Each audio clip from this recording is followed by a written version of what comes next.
Batubara yang kebetulan bendaharanya PDIP. Itu kalau di koran cuma 25 triliun, tapi Pak Novel Baswedan yang penyidik senior KPK menyatakan itu yang dirampok sama Menteri Sosial Pak Juliari Batubara itu 100 triliun di era pandemik, Pak. Padahal di parlemen sudah sepakat siapa yang melakukan korupsi di era pandemik hukumannya mati. Tapi akhirnya Ibu Megawati interupsi, jangan dihukum mati. Kalau dihukum mati kaderku habis semua. Nah itu. Karena apa? Mayoritas wali kota, bupati dan pejabat yang tersangkut korupsi yaitu dari PDIP, itu ranking 1, Pak. Nah kalau dijebloskan atau dihukum mati semua, ya habis itu kader-kader PDIP. Nah itu seperti itu. Jadi yang sampai Harun Masiku sampai sekarang kan jadi buronan itu, belum ketemu. Itu yang koruptor kelas berat. Yang terakhir Haji Maming, ya kan, dari Kalsel, PDIP Kalsel, kebetulan jadi bendahara PBNU. Jadi korupsi. Bahkan yang membunuh aparat negara TNI Polri itu bukan FPI, tapi separatis OPM. Tapi anehnya yang dibubarkan FPI, yang dikriminalisasi FPI. Jadi kita benar-benar dibuat bodoh, Pak. Jadi coba, kalau dulu 6 jenderal angkatan darat dibunuh oleh PKI, yang dibubarkan PKI, wajar kan, Pak? Wajar.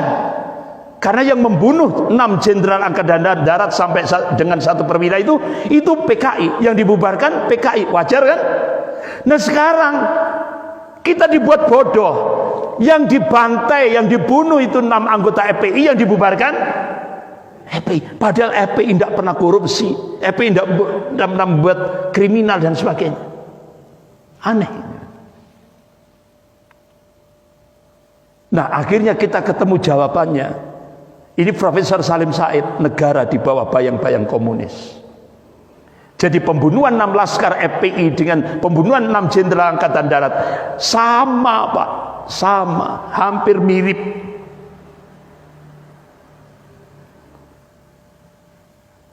Jadi ini, dan ini yang ngomong Profesor Salim Said, tidak sekedar statement, beliau punya data itu.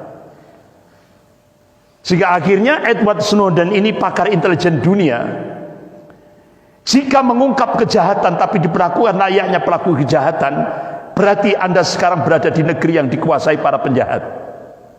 Coba, Habib Rizik Syihab itu kan ingin menyelamatkan NKRI, tapi diperlakukan seperti penjahat. Berarti kita berada di negeri yang dikuasai penjahat. Itu statement Edward Snowden, pakar intelijen dunia. Bahkan sampai, coba, di negara yang normal dan beradab, penjara itu diperuntukkan bagi orang jahat. Tujuannya apa? Untuk melindungi orang baik. Tapi sekarang di Indonesia, ini penjara diperuntukkan bagi orang yang baik, untuk melindungi orang jahat. Ini di Indonesia, Pak. Kebalik. Makanya kalau Jayabaya anak zaman edan, nek ora edan, ora keduman. Waspada.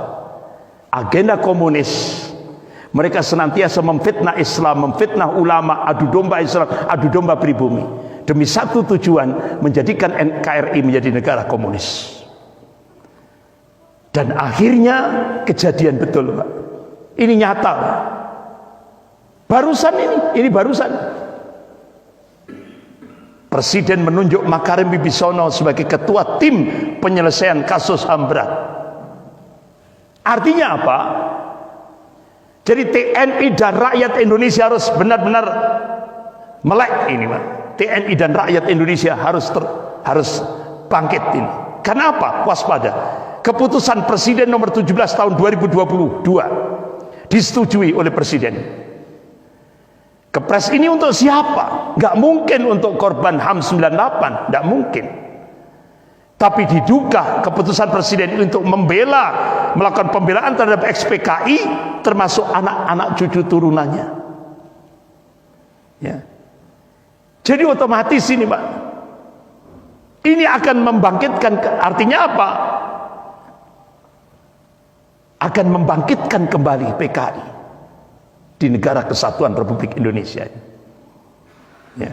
Jadi sekarang dibalik, yang jadi korban bukan umat Islam, tapi PKI yang jadi korban. Maling teriak, maling. Nah, ini. Nah, bapak-bapak, ibu yang dirahmati Allah, apa yang di hasil riset pakar intelijen dunia ini, yaitu Peter Warren dan August Cole, diprediksi 2030 sudah tidak ada lagi Indonesia, yang ada adalah Indochina. Karena apa? Diprediksi 2030 terjadi bencana geopolitik. Artinya apa? Kedaulatan Indonesia sudah tidak ada lagi. Indonesia sudah dicengkeram oleh Cina, yaitu oleh para mafia Taipan dan komunis Cina. Dan akhirnya hasil riset dua pakar intelijen dunia ini direspon oleh dua mantan Panglima TNI, yaitu Bapak Jenderal Purnawirawan Joko Santoso, beliau barusan meninggal, sudah meninggal. Kemudian Bapak Jenderal Purnawirawan Gatot Nurmantio. Apa ya hasil riset? Ya. Dua pakar intelijen dunia ini bisa lebih cepat daripada 2030. Kejadiannya bisa lebih cepat dari 2030, tidak 2030, bisa lebih cepat dari itu. Kalau Indonesia tidak bangkit. Makanya bapak-bapak ibu yang dirahmati Allah, sekarang seluruh ulama di Indonesia sudah mulai turun gunung. Nah, kalau sudah ulama turun gunung, itu berarti Indonesia sedang ada apa-apa. Ini Pak. Akhirnya Majelis Ulama Indonesia Pusat, ya kan, bersama ormas-ormas Islam yang lain mengadakan istimewa ulama ketiga di Hotel Sentul Bogor. Dan alhamdulillah saya diundang, saya ikut juga di Bogor. Hasilnya apa? Diumumkan oleh Kiai Haji Muhyiddin di kantor Majelis Ulama Indonesia Pusat bersama Kiai Haji Dr. Anwar Abbas. Jadi Majelis Ulama Indonesia Pusat akan, untuk menyelamatkan negara kesatuan Republik Indonesia ini, akan mengangkat seorang panglima dengan jargon iskariman au mutsyahidan. Berarti Pak, ulama sudah memproklamasikan untuk menyelamatkan NKRI ini tidak ada lain dengan jihad fisabilillah. Makanya tunggu komando ulama. Ini sudah. Bapak-bapak ibu yang dimuliakan Allah, terakhir sebagai penutup, Bapak Amin Rais sudah memberikan wasiat. Sebelum saya meninggal, saya sudah menyampaikan kepada Bapak Presiden Jokowi. Bahkan beliau menyinggung tentang oligarki 9 naga, imperialisme Cina. Tolong Pak Presiden cepat putar haluan sebelum Indonesia karam. Jadi Pak Amin Rais sebelum meninggal dunia, beliau sudah memberikan wasiat, tolong Bapak Presiden segera putar haluan, selamatkan Indonesia. Ini. Jadi ini. Jadi bapak-bapak ibu yang dirahmati Allah, ulama, tokoh nasional, bahkan mantan Panglima TNI sudah memberikan warning, ya kan? Nah, bagaimana solusi syar'inya? Insya Allah bulan depan. Insya Allah bulan depan. Bagaimana Allah dan Rasulnya memberikan solusi? Insya Allah kita kaji bulan depan. Sekian, kita akhiri dengan doa kafarat majelis. Subhanakallahumma wa bihamdik, asyhadu an la ilaha illa anta astaghfiruka wa atubu ilaik. Wabillahi taufiq wal hidayah. Wassalamualaikum warahmatullahi wabarakatuh.